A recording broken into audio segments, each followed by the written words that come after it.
बागेश्वर धाम आज देश का एक ऐसा अनूठा धाम बन गया है जहां की दान पेटियां समाज को मजबूत करने और शक्ति देने का काम कर रही हैं। पूज्य महाराज श्री के आशीर्वाद से ये 5वां बुंदेलखंड कन्या विवाह महोत्सव चल रहा है, जिसमें निराश्रित, वंचित, असहाय, बिना माता पिता की और कई बच्चियां जो शारीरिक रूप से असहाय हैं, उनके विवाह समारोह को आयोजित किया जा रहा है। इस वर्ष 151 बेटियों के विवाह का संकल्प था, लेकिन 5 बेटियां और बढ़ गईं, तो इस वर्ष अब 156 बेटियों का विवाह यहां आयोजित किया जा रहा है। दिशा नायक हमारे बीच आ चुकी हैं, वो अपनी कविता की प्रस्तुति देंगी। जय श्री राम, जय बागेश्वर धाम।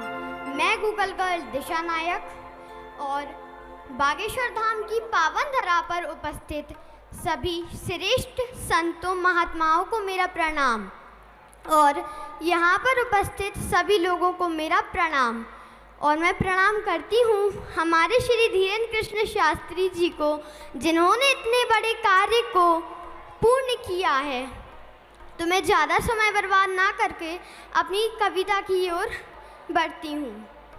तो मेरी ये 4 पंक्तियाँ हैं कि जब एक बेटी की विदा उसके घर से होती है, तब उसके घर वालों पर क्या बीतती है।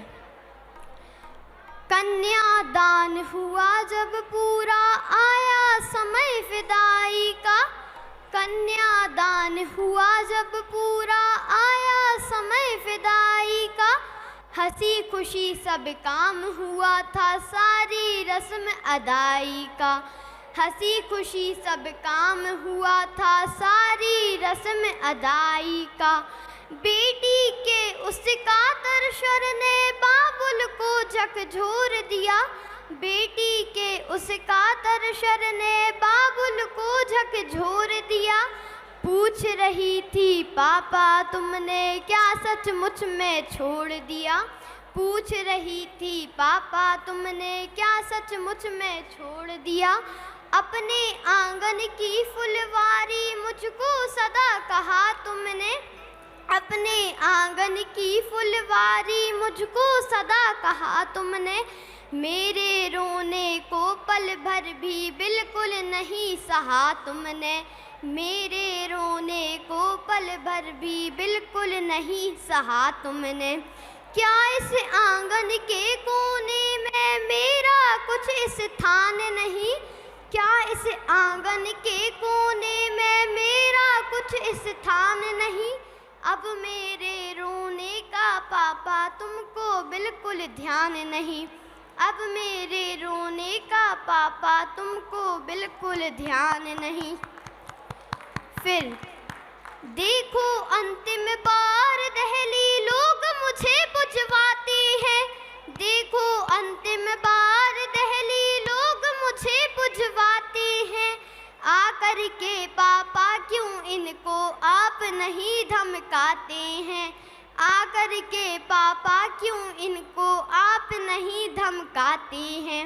नहीं रोकते चाचा ताऊ भैया से भी आस नहीं। नहीं रोकते चाचा ताऊ भैया से भी आस नहीं। ऐसी भी क्या निष्ठुरता है, कोई आता पास नहीं। ऐसी भी क्या निष्ठुरता है, कोई आता पास नहीं। फिर बेटी की बातों को सुनकर जो पिता की व्यथा होती है, सुनिए। बेटी की बातों को सुन के पिता नहीं रह सका खड़ा। बेटी की बातों को सुन के पिता नहीं रह सका खड़ा। उमड़ पड़े आँखों से आंसू, बदहवा सा दौड़ पड़ा। उमड़ पड़े आँखों से आंसू, बदहवा सा दौड़ पड़ा। कातर बचिया सी वह बेटी लिपट पिता से रोती थी। कातर बचिया सी वह बेटी लिपट पिता से रोती थी। जैसे यादों के अक्षर वह अश्रु बिंदु से धोती थी। जैसे यादों के अक्षर वह अश्रु बिंदु से धोती थी।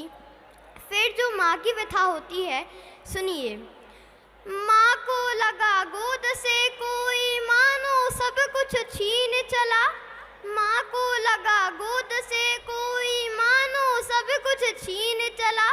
फूल सभी घर की फुलवारी से कोई जियो बीन चला। फूल सभी घर की फुलवारी से कोई जियो बीन चला। फिर जो भाई की व्यथा होती है सुनिए कि छोटा भाई भी कोने में बैठा बैठा सुबक रहा। छोटा भाई भी कोने में बैठा बैठा सुबक रहा। अब उसको कौन करेगा चुप, अब वह कोने में दुबक रहा। उसको कौन करेगा चुप, अब वह कोने में दुबक रहा। और फिर बेटी के जाने पर घर की रौनक ही चली जाती है। तो 4 पंक्तियाँ सुनिए। बेटी के जाने पर घर ने जाने क्या क्या खोया है। बेटी के जाने पर घर ने जाने क्या क्या खोया है। कभी न रोने वाला बाप फूट फूट कर रोया है। कभी न रोने वाला बाप फूट फूट कर रोया है। और मैं 4 पंक्तियाँ सुनाना चाहती हूँ अपने श्री धीरेन्द्र कृष्ण शास्त्री जी के ऊपर और सनातन धर्म के ऊपर। तो सुनिए।